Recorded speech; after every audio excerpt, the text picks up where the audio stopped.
And really, I think hyper-personalization is just table stakes for loyalty these days. You have to do it. You're so far behind if you don't. That is kind of where you almost need to start.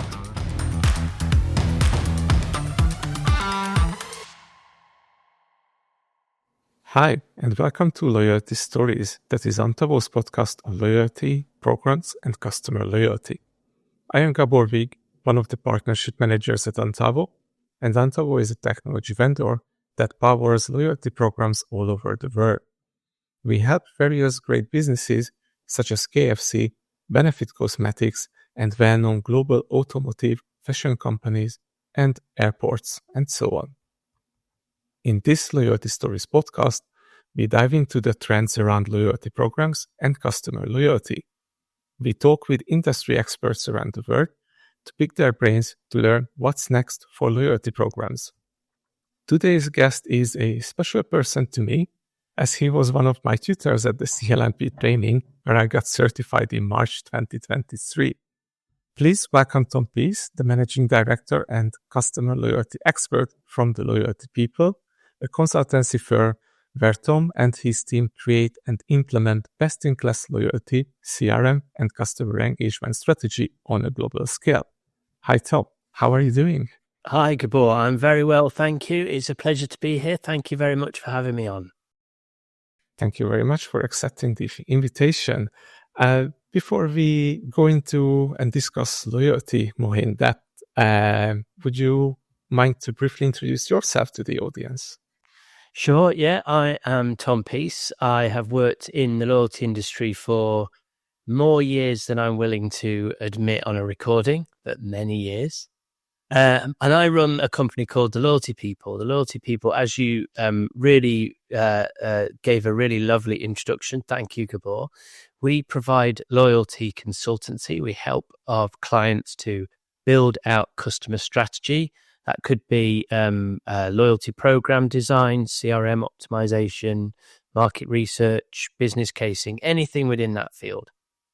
We also run a global community of loyalty professionals. It's free to join, and you, as a member of the community, you would get lots of interesting things about the loyalty industry. So latest news, partner updates, insight, expert opinion, all those sorts of things are available via email, LinkedIn, and on our website. So that's us. We've been going now about 3.5 years, and we're growing steadily, and we're very pleased. Great. Thank you, Tom. Yes, I think since the very beginning, we do have a fruitful cooperation between the two companies. So it's an extra great reason why I'm very happy to have you on today's call.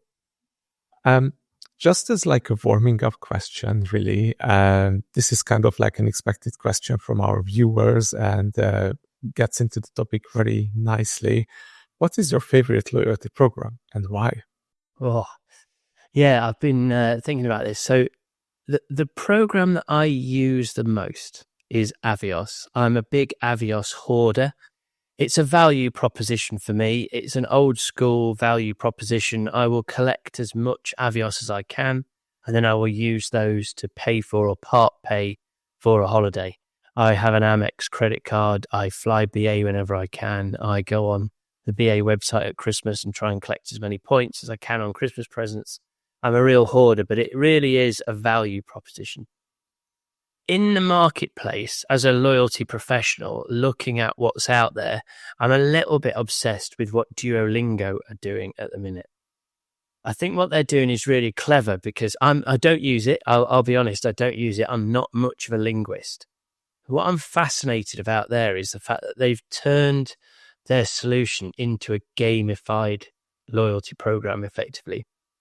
So very much like Snapchat, what they do is they're looking to create streaks. So you can boost your XP or your experience points by getting streaks of using the tool every day.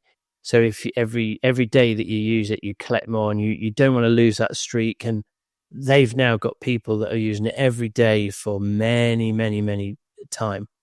And what I think they've done there is, whereas we tend to talk in the loyalty industry about gamification being maybe little bits of interaction. So it could be a digital spin the wheel game, or maybe a virtual treasure hunt around a shopping mall, or things like that. And they're fun and they're engaging, and they're another way for brands to collect data. But they don't really tap into the psychology of gaming that we have in, say, computer gaming, where computer gaming, it's easy to pick up the game, but it's really hard to master. So by the time you've killed that end of level baddie, or you've won the football tournament, or you've won the race, you've invested a lot of time, and you feel this feeling of euphoria when you finally do get to the end of the level or the end of the game or whatever. And what I think Duolingo are doing is actually creating that kind of habit, that kind of addiction, by getting people to really, really want to do it every day. They're up to a streak of 200 days. They do not want to miss a day. So they've created that kind of traditional gaming, video gaming kind of gamification and psychology. Duolingo have brought that into this learning experience. And the other thing that's really clever is that people these days, we're not so much about just earning points. We want other things. And one of the other things that's very important, especially for the younger generations, is self-improvement. So Duolingo, it's about self-improvement. It's a gamified solution, and it's very, very clever. So I think that is my favorite as a professional in the industry, not a user, but that is my favorite at the minute. Oh, thank you, Tom. It's very interesting that you said that. So, but I completely agree, because I have almost 1,200 days of streak on Duolingo. There you go. You see, you do not want to lose that streak, right? Not at all. Yes. So I try to do all the magic just to be in the game, and yes, it's really working. Yeah, good. Yeah, it's a clever scheme. And Tom, that you have worked on many different kind of projects. Amongst all, what would be your favorite one? What is the most proud implementation or program that you launched, and why? Well, do you know what? I'm very a slightly humble brag, but I'm very proud of the loyalty people. We have built a really, I think, quite an innovative business.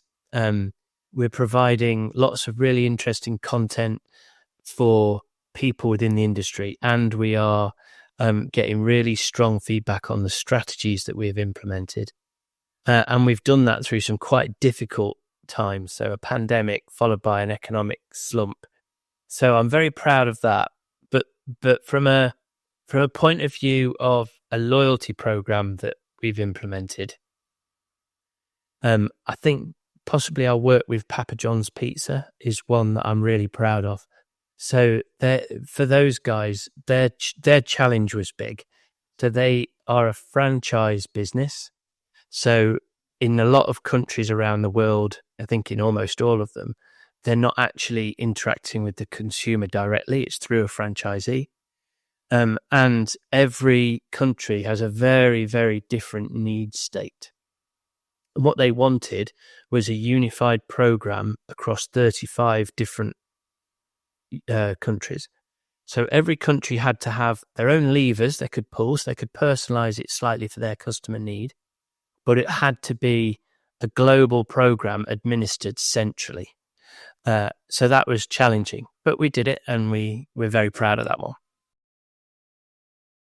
Sounds very interesting. Thank you, Tom. And what do you think? What are the big changes in the loyalty industry in the recent years? There's been a lot of things happening, in the past, even if just like 2 years. So I guess there must be a lot. Yeah. So I think there's been a lot of innovation over the last few years, half dozen years. There's been a lot of innovation in this space. So we've seen subscription type loyalty or paid for loyalty emerging. I mean, it's always kind of been there, but that's become much more prevalent. We've had gamification, experiential design. We've had ESG making impacts on loyalty. We've had lots of different innovation, but I think actually they're actually the symptoms and not the cause. What I think is the cause is that we don't think about loyalty in the same way that we used to. People are changing. So if we go back 15, 20 years, maybe even 10 years, it was just all about the value. It was, I shop here because I get points, or I fly with this airline because I get points. And those points had value. But due to the proliferation of those types of scheme and also just people wanting different things, it started to change. And I think people now, they're not willing to wait. We don't want to shop at a supermarket for 12 months before those points are valuable. We want our rewards to be instant, which has led to more subscription-based. People are willing to pay a subscription if they get the benefits straight away.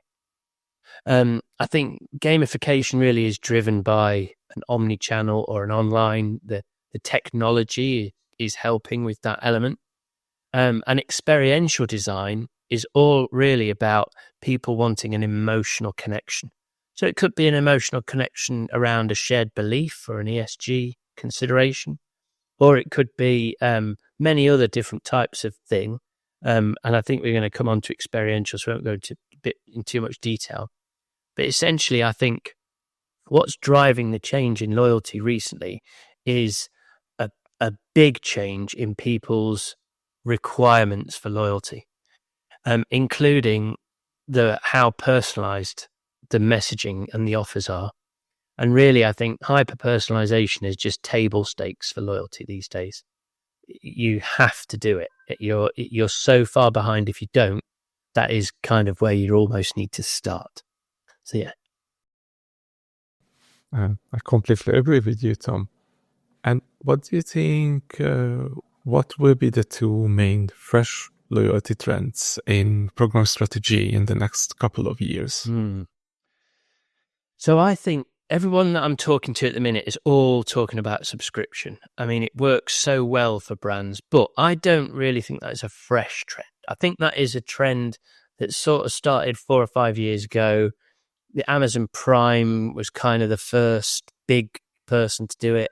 We're now seeing coffee shops do it. Everybody is getting involved in a subscription-based loyalty solution. And it's a good solution. There's loads of reasons why you would do that. But I wouldn't say it's a fresh trend because it will continue to grow and emerge, but I wouldn't say it's new and fresh. What I think is going to happen over the next couple of years, the first one I think is community. So using the data, collecting more first-party data and using the data that brands have got already, they can start to create communities within their program. And brands that do this really well, someone like Strava is really good if you're a fitness fanatic. If they know that you cycle and run, then they will talk to you about those things. And that's the most basic level of community. They won't talk to you about swimming and boxing and rugby because they've never seen you do any of those things. And that's a very simplified way of doing it. But then what Strava have done is they're creating new communities. You can create a local running group. Or if you just go out running in your local area, you can see who else is running that route and what times they're doing. And that sort of level of community will start to evolve in all programs, I think. I think that's going to be very big, so that people not only can feel part of an airline program, but they can feel part of a group within that airline program that is similar. There may be holiday makers or business travelers or whatever. The communities can be very small and very granular, and that I think is going to be a big trend for the future. I'm still not sure about NFT.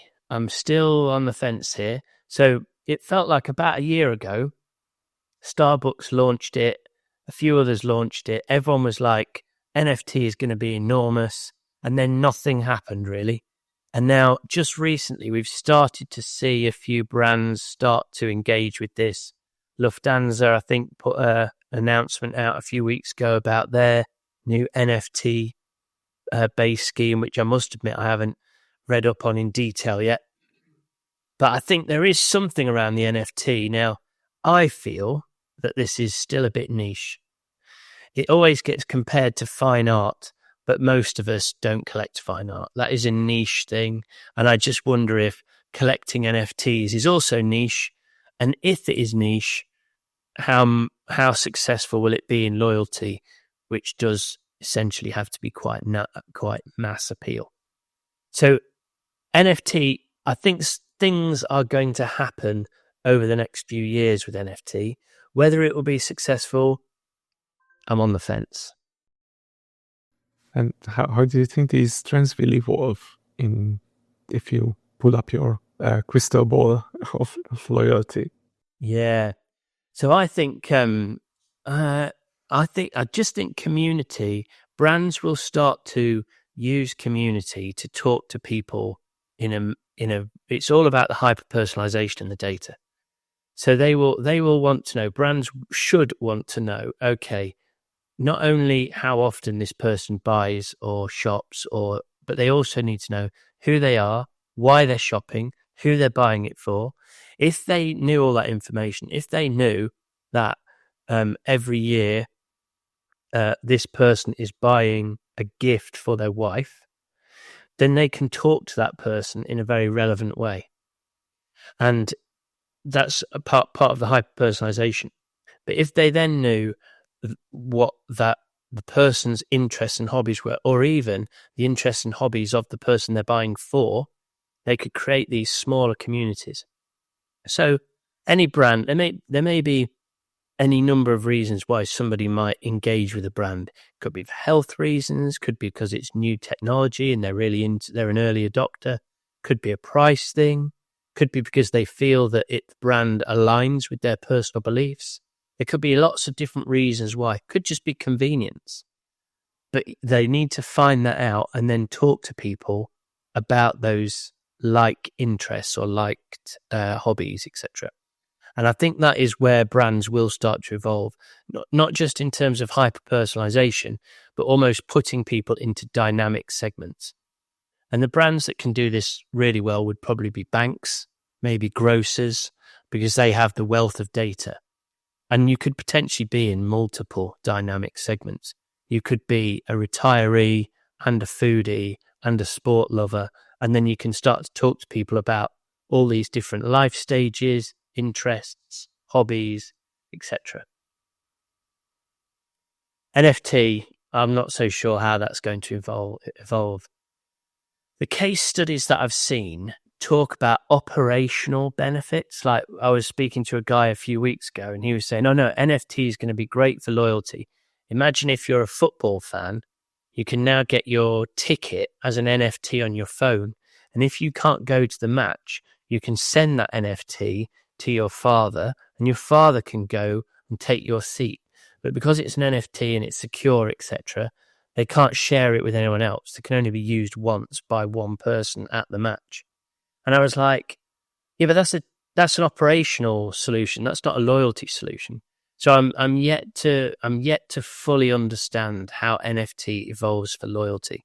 I think a very small base will love it because they will want to collect these unique digital artifacts.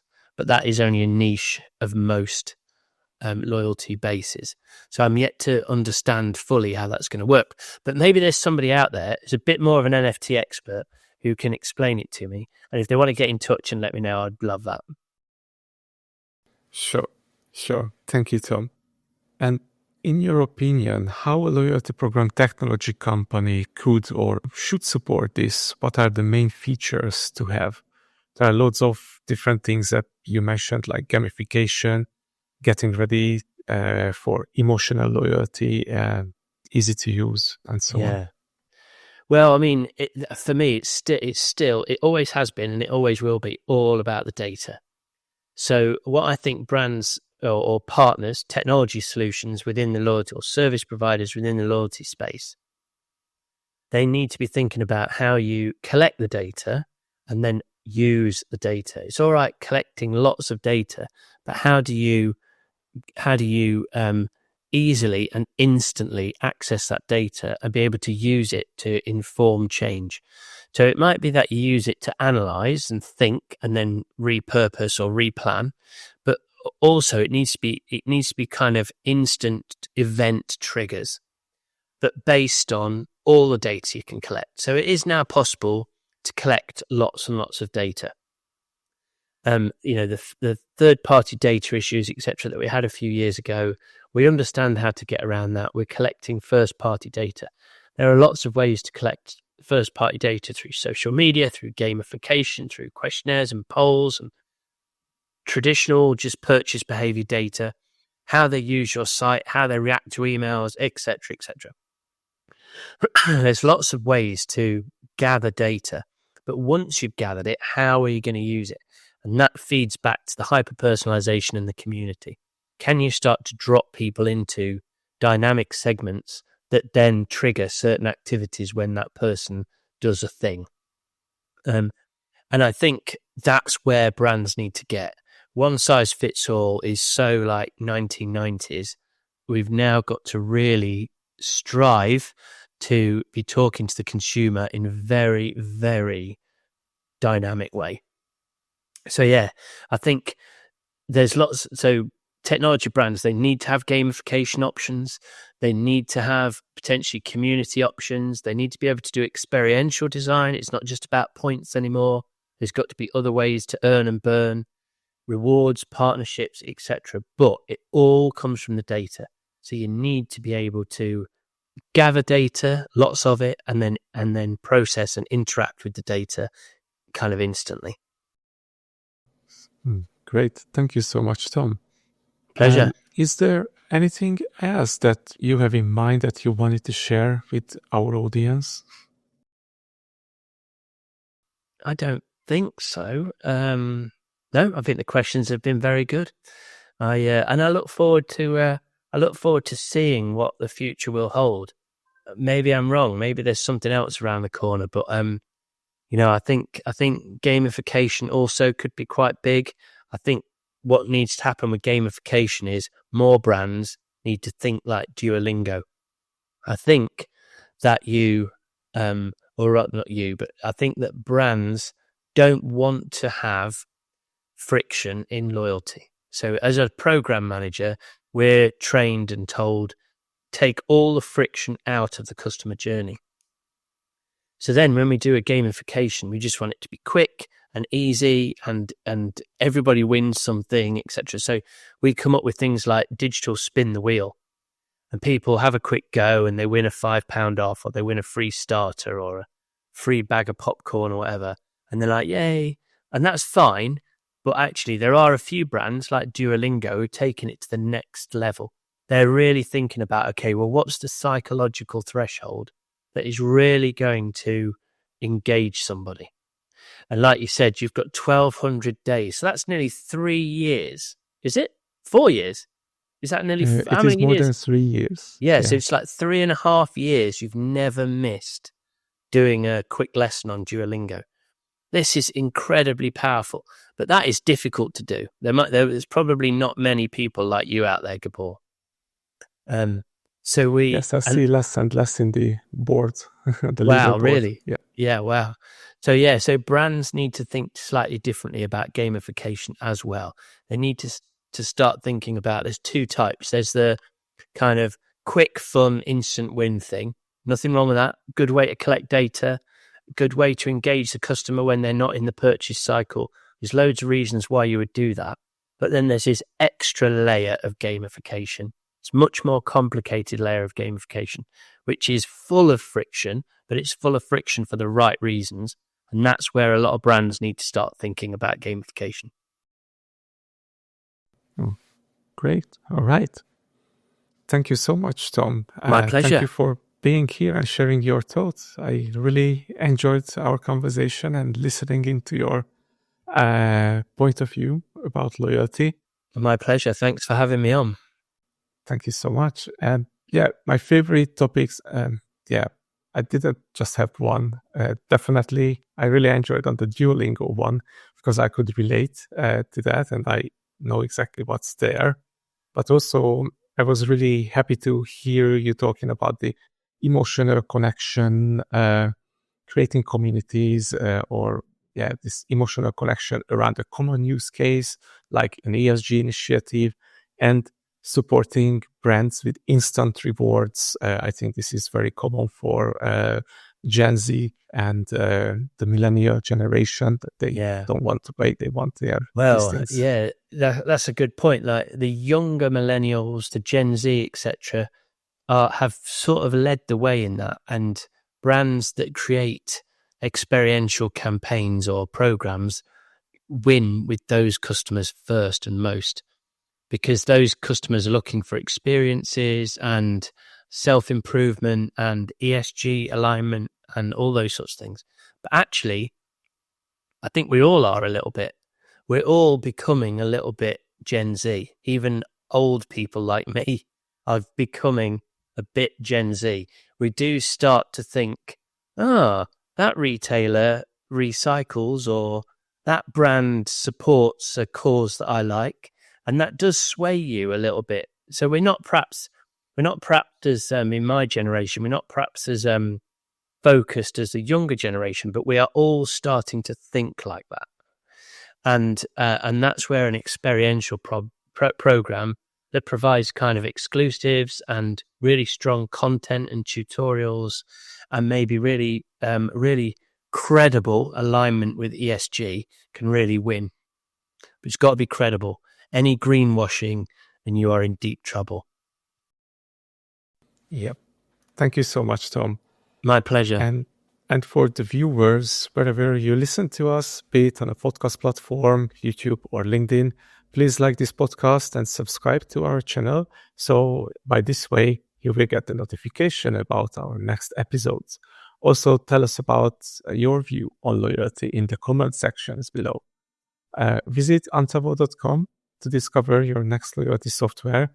Don't forget, Antavo is a next generation loyalty program technology vendor used by global companies like KFC, Benefit Cosmetics, global automotive and fashion companies, and airports all over the world. And also, visit the Loyalty People's website, theloyaltypeople.global, or Tom's LinkedIn profile to find out more of his exciting work details. Thank you very much, and see you on the next one. Bye for now. Bye, thank you.